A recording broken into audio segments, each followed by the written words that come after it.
Welcome back to our channel. So ఈరోజు tomato రసం చేయాలనుకుంటున్నానండి పిల్లలకి.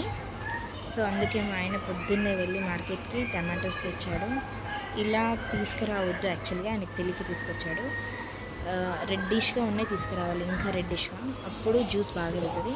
సో అవి అలా ముక్కలుగా కట్ చేసుకొని కుక్కర్లో వేసుకొని కొన్ని వాటర్ వేసుకొని ఒక 3 to 4 విజిల్స్ పెట్టుకోవాలి. ఇక్కడ కొంచెం టమాటాలు కొంచెం కచ్చగా ఉన్నాయి, అందుకే 3 to 4 విజిల్స్ పెట్టాను. సో విజిల్స్ అయ్యాక అలా మెత్తగా అవుతుంది. దాన్ని వడగట్టేసుకొని కొద్దిసేపు పక్కన చల్లారబెట్టుకోవాలి. పిల్లలు టమాటో రసం చాలా బాగా తింటారండి మా ఇంట్లో. సో చాలా ఇష్టం మా పిల్లలకి టమాటో రసం.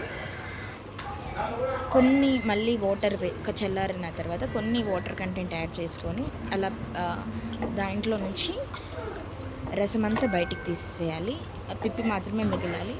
సో అలా చేసుకోవాలి. ఎవ్రీ టైం వడగట్టుకుంటూ మళ్ళీ వాటర్ యాడ్ చేస్తూ అందులో ఉన్న రసం అంతా వచ్చేంత వరకు అలా చేసుకోవాలి. సో కొంతమంది 2-3 టమాటోస్ వేసి కొంచెం చింతపండు వేసి డైరెక్ట్గా చేస్తారండి. మా పిల్లలు చింతపండు వేసి చేసి అస్సలు తినరు. సో అలా పిప్పి వచ్చిన తర్వాత పక్కకు పడేయాలి. సో అలా పడేసిన తర్వాత నేను పోపు పెట్టుకుంటున్నాను. సో పోపులోకి నార్మల్గా ఆయిల్, జీరా వేసుకున్న తర్వాత పచ్చిమిర్చి నేను కొన్ని వేస్తాను పిల్లల కోసము, ఎల్లిపాయ, జింజర్ గార్లిక్ పేస్ట్. కొంతమంది ఎల్లిపాయలు డైరెక్ట్గా వేస్తారు, మా పిల్లలు తగులుతాయని తినరు. సో నేను కొంచెం బెండకాయ యాడ్ చేశాను ఫ్లేవర్కి. సో జింజర్ గార్లిక్ పేస్ట్ వేస్తే అవి తగలవు, మన ఫ్లేవర్ తగలదు పిల్లలకి.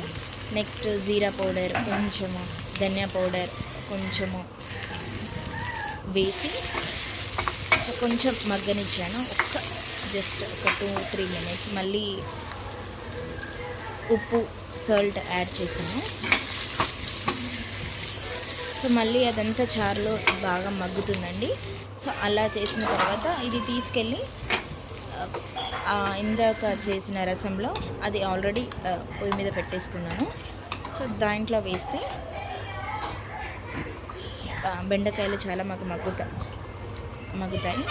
సో ఇంకొంచెం సాల్ట్ పడితే సాల్ట్ వేసేసుకోండి. దాంతోపాటు కొత్తిమీర కూడా వేస్తే ఫ్లేవర్ బాగుంటుంది. సో ఈ రసం మా పిల్లలు చాలా బాగా తింటారండి. ఒక్క 10 మినిట్స్ అలా హై ఫ్లేమ్లో పెడితే ఆ రకంగా అవుతుంది. Thank you for watching. Please like, share, subscribe my channel.